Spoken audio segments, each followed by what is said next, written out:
live look at that cruise ship off Cape Verde's west coast in West Africa, where 3 people testing positive for a rare strain of Hantavirus have been evacuated for medical care in the Netherlands. So far, 3 people have died on the ship, which has more than 100 passengers and crew on board. Right now, plans to evacuate other sick passengers are up in the air as Spain's Canary Islands rejects the cruise from docking. Infectious disease physician Dr. Amesh Adalja joins us now. Doctor, thank you for joining us this morning.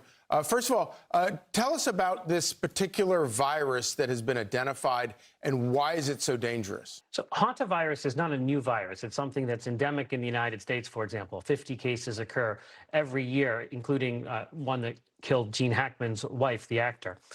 And this is something that happens from time to time. What's odd about this is that hantavirus doesn't usually occur on a cruise ship. It usually is someone who is cleaning out an area where there are rodents. It is a rodent to human disease, not something that ordinarily spreads between persons, but it can be very deadly because it affects the blood vessels around your lungs, causes them to leak, causes your lungs to fill with fluid, and makes it very difficult to oxygenate yourselves.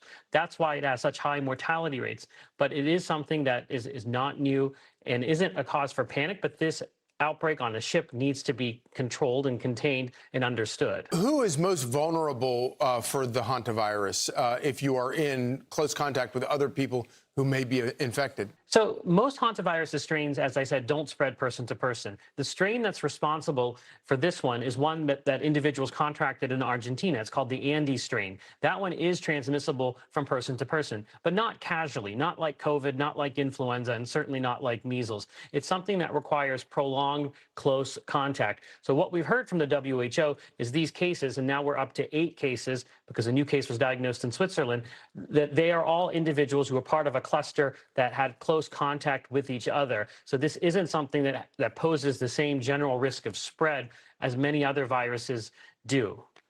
I'm assuming that there are probably other people on board who have it.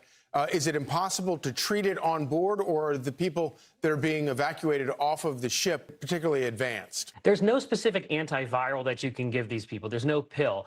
It's supportive care. But when people need supplemental oxygen, when they might need nasal cannulas, or even sicker patients that might need to be on a ventilator, obviously you can't do that on a ship. So anybody that needs medical attention needs to get off that ship, because often, as I said, this can be a very severe illness requiring ICU level care. And that's probably what's happening with those 3 patients that are being evacuated to the Netherlands.